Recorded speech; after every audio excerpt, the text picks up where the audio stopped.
nós tratamos tanto as ciências da natureza quanto as ciências humanas da perspectiva da ou da transdisciplinaridade ou da transversalidade, como se queira, o que é articular diferentes saberes específicos e especializados diante de uma totalidade que não é disciplinar. E esse tema ou essa problemática foi vista sobre dois aspectos centrais. Um deles é a necessidade de que o projeto pedagógico da escola contemple essa ideia, ou seja, não é uma coisa que tem que ser na contramão do projeto pedagógico da escola, mas na realização desse projeto. Isso é o primeiro aspecto. Há um segundo aspecto que é a ideia de trabalhar de aprendizagem ativa, de que os jovens, as crianças e os jovens se envolvam em fazeres coletivos que podem ser projetos. E aí diferentes sugestões surgiram belíssimas sobre como conduzir isso.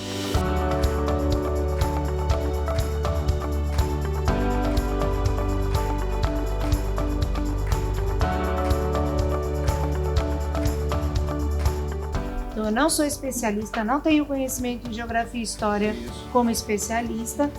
E como coordenadora, eu percebo que a professora polivalente, que é aquela que normalmente nas escolas trabalha até o 5º ano, ela tem o conhecimento de tudo, desses 8, 9 componentes que ela precisa trabalhar, mas ela também precisa dar conta dessa proximidade desse aluno que está saindo do Fund 1, ou seja, das séries finais, para ingressar no Fund 2, 6º ano. Nossa, é justamente o que a gente está precisando. Justamente ter laboratórios dentro da própria escola para a gente poder treinar, para poder conversar com outros ciclos, para ver o que está faltando.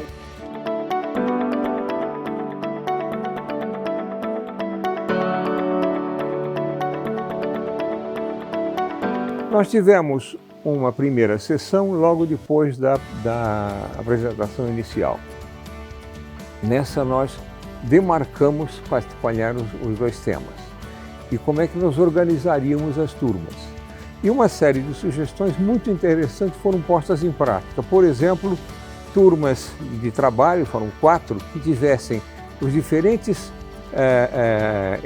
etapas da escola, infantil, fundamental 1, 2 e médio, que tivessem diferentes componentes curriculares, ciências da natureza e ciências humanas, de tal maneira que em cada grupo, a diversidade das competências escolares estivesse presente. De que maneira nós vamos nos organizar? Se no trabalho, a partir do componente curricular para fora, ou na articulação entre diferentes componentes curriculares.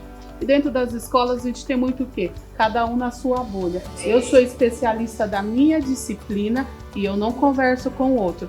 E daí a gente está discutindo a questão da BNCC e daí uma professora de artes disse: eu sou professora de sala de aula. A minha matéria eu não converso, mas aí tem a área de linguagens onde a artes, ela tem que conversar com a língua portuguesa, ela tem que conversar com a educação física. Enquanto não se quebrar essa coisa e virar o todo conjunto, né? Vai além do que você falou. Cansa de falar que é muita questão do o Fundamental 1, o Fundamental 2, e aí o Fundamental 1, ele não é um professor. Como não, gente? Todo mundo é professor, todo mundo foi para a faculdade, todo mundo se especializa. Então, eu como professora de História, eu compartilho a minha experiência com o professor de Biologia, de Ciências, enfim.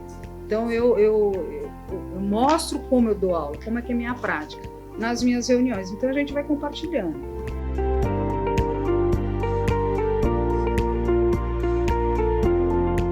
E depois nós tivemos um intervalo pequeno de 15 a 20 minutos, que foi a preparação das apresentações na plenária.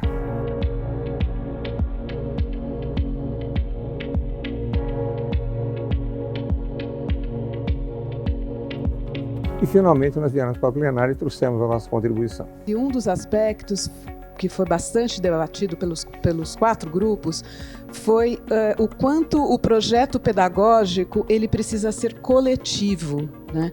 E com a participação da comunidade e das escolas, e que ele não seja um projeto de gaveta, ele seja um projeto pedagógico vivo. Precisa ser feita uma formação geral e não somente dos docentes. Precisa ser envolvido o gestor da escola, os coordenadores, porque não adianta só o professor lá no chão da sala de aula saber das necessidades e esse diálogo ficar tão distante com o gestor e com o coordenador. E aí, nesse sentido, até o contexto social e ambiental, né, que a escola está inserida, ele passa a ser o cenário desses próprios projetos que são desenvolvidos dentro, pela escola e com toda a comunidade escolar.